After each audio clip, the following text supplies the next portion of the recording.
Hey, what's up? This is Aewon Wolf. Welcome to another video. Thank you for clicking the video. Subscribe, like, all the things. And if you don't, it's okay.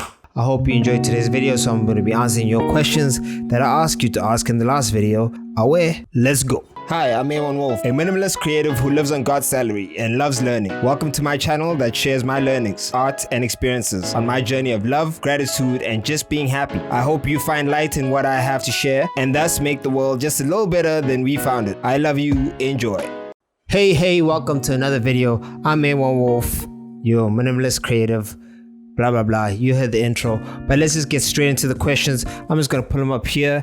I'm gonna answer them the best I can. Thank you for all the love and appreciation. Let me go into the first. I presume such houses are built in very secluded areas without nearby taxi stops or nearby shops, workplaces, schools, you know, the works. If my presumption is true, realistically, is it a good idea for one to build and move into a tiny house without owning a car, taking into consideration everything I just mentioned as well as other contributory factors that may make it hard for a person that doesn't own a car to live there? That was a mouthful, but I will try and answer the question. So basically you're asking, should you build the tiny house if you don't have a car, or should it be a consideration? Yes. Technically, I'm off-grid, so you don't need to have a car because you're meant to be fully sustainable without relying on the grid. But even though I've built an off-grid tiny house, there's still things that I need from like the stores and stuff like that. I am on a farm, but I'm still within walking distance to shops. If you're lucky to find a location like that, then you don't need a car, but most likely you're gonna need a car, especially during the build, because as well with the build, you're gonna have to do a lot of ups and downs while building. Then you need definitely a car. So short answer, yes, you need a car, but you don't. Next question, how is the perfect location for building a tiny house determined? It's completely up to you. So it has to be intentional. With tiny house building, you got to be intentional. You got to know exactly what you are looking for, what you want. We got a really good deal in terms of leasing this land, and it's in the prime location for where we at right now in our lives, where we still need to be kind of close to the city. Eventually, I want to be completely away from the city, very far away, off grid. Like when I say off grid, I want off grid. Like that's just the level I want to go for my sanity and peace, and just be able to live life the way I want to live life, to be happiest. Perfect is all dependent on you. You might want to be close to the city. You might want to be close to people that you love. So perfect land for a tiny house would be anything that's suited to who you are as a person and allows for tiny houses, which is another thing, because when you go closer to cities, the more restrictive the rules are in terms of like tiny houses and things like that. You can still build tiny houses, trust me. You just got to make sure you go through the legal and the right processes. But those rights and legal processes are a lot easier once you go into farms and away from cities. I hope that answers it. If you were to have kids, this is if you don't have any already, you continue to live there with your partner and kids. So there's something we definitely considered. If we had kids, which we don't, and I consider my dog my kid, that's my firstborn. Yeah, I love my dog.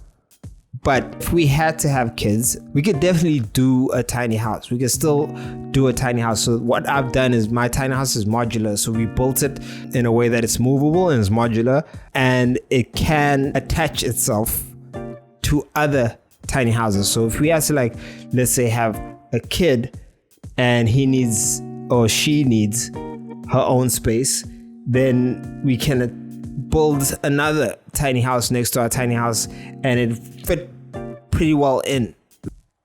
Okay, next question. In comparison to living in a normal house, what are some of the upsides of living in a tiny house as opposed to living in a regular house? What are the upsides of living in a tiny house generally? Well, number one, the upsides of living in a tiny house is I don't have as many bills, bro. I live off grid, so the solar provides most of what I need. We've got a borehole here in the farm, so we supplied with water from the borehole. Not necessarily that this is only tiny house living, but it's just a lot easier in a tiny house to have that, because I didn't have to pay so much to power a big house for my solar, and the borehole is more than enough. You're able to do more stuff outside with a tiny house. We actually have quite a bit to work with outside with a little bit of land. So that's a big plus. And it's so much easier to clean. Cleaning a tiny house is like the best thing, because like just when you're tired, you're not really moved cleaning, and you're thinking, oh, it's just gonna be a lot. No, 5 minutes, you're done. You clean the whole thing in 5 minutes and it's clean. It can get messy a lot quicker, but it doesn't take much to clean it up. So that's another advantage. Okay, moving on. What's the one thing you think you'll miss moving into a tiny house? Ooh, yeah. So this one is a difficult one because I don't know. Like we've been here for like 2 months now, kind of, yeah. And I don't know what I miss yet. I haven't missed anything yet, really, to be honest. If I'm 110% honest, I haven't missed anything in particular from the house. Just having family close, that's the only thing I miss, really. Did you have to purchase the land you built your tiny house on? Also, how many acres of land were you working with whilst building your home? I built everything to be able to be moved if necessary, but I've got a lease in place that's going to keep me at least secure in the meantime while we look for the perfect land, which is going to be off grid, far away from the city when we can. At the moment, my partner still works in the city, so she needs to be close to the city for work. But at the time when she doesn't have to be, we go all the way off grid. Till then, we lease this land, and it's a beautiful piece of land, and we're probably going to keep leasing it afterwards. That's another thing that we'll talk about down the line, because it's just really a good piece of land that we found, and it's only 142 square meters. Yes, 142 square meters.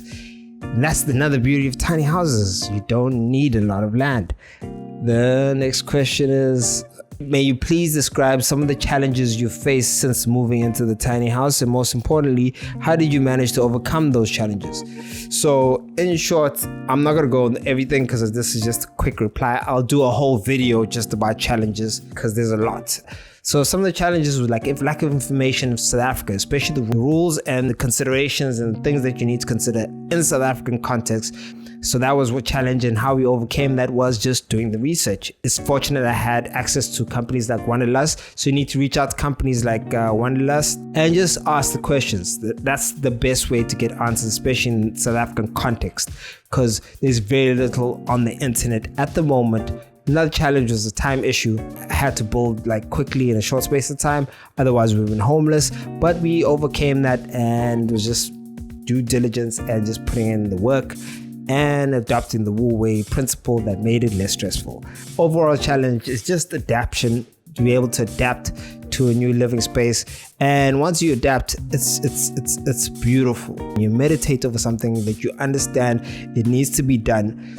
Then when you do it, just go into understanding that transition will be difficult and will be uncomfortable. If you can understand that and just go through the motions and work through the season, you'll come out better. Your future self will thank you, and I'm the best testament of that. Future self, me right now, is thanking past self. Very grateful of the choice because I'm so happy, and this is one of the best decisions I've made in my life. So yes, there's possibilities of things going wrong, but this was such a good decision, and I have no regrets. Even if it doesn't work out in the future for whatever reason, the experience enough is amazing, and I'm grateful for it.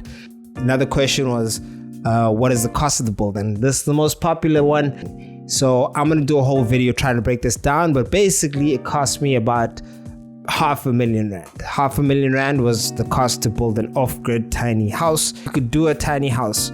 If you're really keen on building a tiny house, you could probably build a tiny house for about 200 to 300K. That's obviously minus some of the bells and whistles and the choices that I made, because mine is mobile and it's off grid. But if you went a lot simpler in the design, you could do it for 200, 300K. And I hope those answer your questions. I'm Aewon Wolf, and I appreciate all your comments. Please feel free to ask any more questions because I can answer them in future videos. I will be expanding on some of the questions in other future videos. If you didn't quite get your answer, please hit me in the comment section and make it clear what you want answered, and I will answer it. And that's me, Aewon Wolf, signing out. Bye bye.